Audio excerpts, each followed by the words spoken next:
तरफ राजामौली इमोशन और गूजबम्स के मास्टर, दूसरी तरफ Namit Malhotra global level technical power house. But real question ये है, रामायण जैसे पवित्र एपिक का परफेक्ट वर्जन कौन बना सकता है? वेलकम बैक टू दो कोडी क्रिटिक रिव्यूज। आज हम एनालाइज करने वाले हैं S Rajamouli versus Namit Malhotra and कौन रामायण को सही जस्टिस दे सकता है। Let's begin. राजामौली की सबसे बड़ी स्ट्रेंथ यह है कि उन्हें पता होता है ऑडियंस को गूजबम्प कब, कहाँ और कैसे देने हैं। उनके सीन्स इमोशनली एक्सप्लोसिव होते हैं, बट इस स्ट्रेंथ का एक ड्रॉबैक भी है, स्टोरी रियलिटी से थोड़ी बाहर चली जाती है। जैसे RRR real life freedom fighters पे बेस्ट फिल्म है, बट राजामौली ने उसे पूरे इमेजिनेटिव फैंटेसी और एक्सैजरेशन के साथ ब्लेंड किया ताकि इम्पैक्ट मैक्सिमम हो।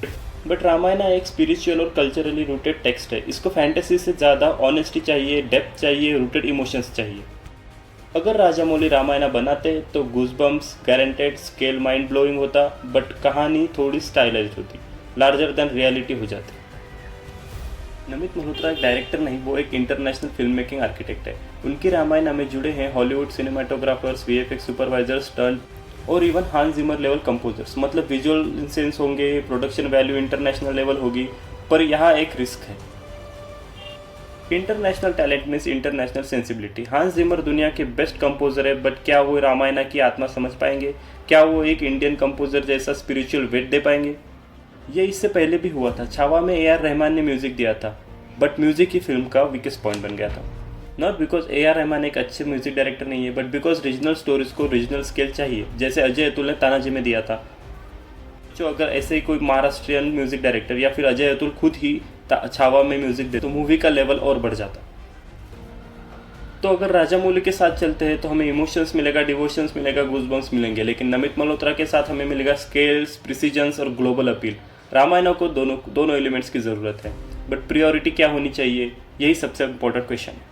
मेरी पर्सनल ओपिनियन सिंपल है, नमित की रामायण रिस्कियर लगती है क्योंकि वो डायरेक्टली इंटरनेशनल ऑडियंस को टारगेट कर रहे हैं, जहां हमारे पास अभी तक एक ऐसी रामायण वर्जन ही नहीं है जो इंडियन ऑडियंस के लिए परफेक्ट हो। जब बेस ही रेडी नहीं है, जब भारत के लोगों के लिए ही एक definitive version of Ramayana exist नहीं करता, तब सीधा ग्लोबल जायंट बनना बहुत रिस्की लगता है। राजामौली रामायण नहीं बना रहे, बट अगर कभी वो बनाते तो मेरा 100% फेथ उनकी रामायण में ही होता, क्योंकि उन्हें इंडियन इमोशंस रिप्रेजेंट करना आता है, उन्हें डिवोशन का डेप्थ पता है और राम रावण की स्पिरिचुअल वेट का एसेंस भी वो जानते हैं। वाराणसी के टीजर में 2-3 सेकंड के क्लिप में ही उन्होंने बता दिया कि वो कैसे, किस तरह से रामायण को विजुअलाइज करते हैं और किस तरह से वो रिप्रेजेंट कर सकते हैं। और वो 2 सेकंड का क्लिप ही इतना माइंड ब्लोइंग था कि उसने ओम राउत के पूरे मास्टरपीस पे सुसु कर दिया।